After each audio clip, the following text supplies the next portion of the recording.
So next, analytics and analysis. So what is the difference between analytics and analysis? Like, okay, so analytics is you mainly used for, as I told, better fact-based decision. Okay, so how those decisions are made? By using graphical representation, okay, or reports, generating some reports, okay, for better decision making. So how we can make the decision is by creating some charts and proper report, okay, through that we can able to understand the market.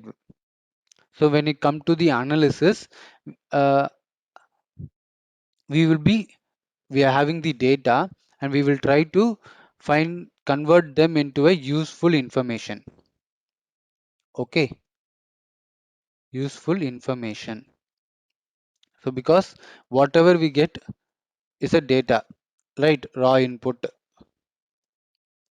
So that is not enough for us to analyze the data, so we have to convert them into some useful format.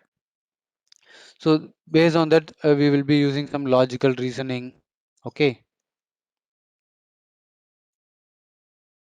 all this done in the analysis part.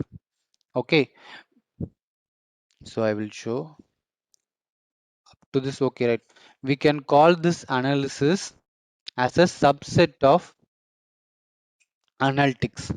Okay, so it is a subset of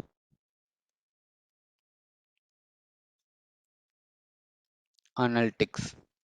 Analytics means the broad field using data and tools to make business decision. Okay, so we are getting business decision based on the fact. Okay, whereas when come to the data analysis, so we can call them as a subset of data analytics that includes some specific processes. Okay, so we are going to see what are all the process done in the data analytics and data analysis part.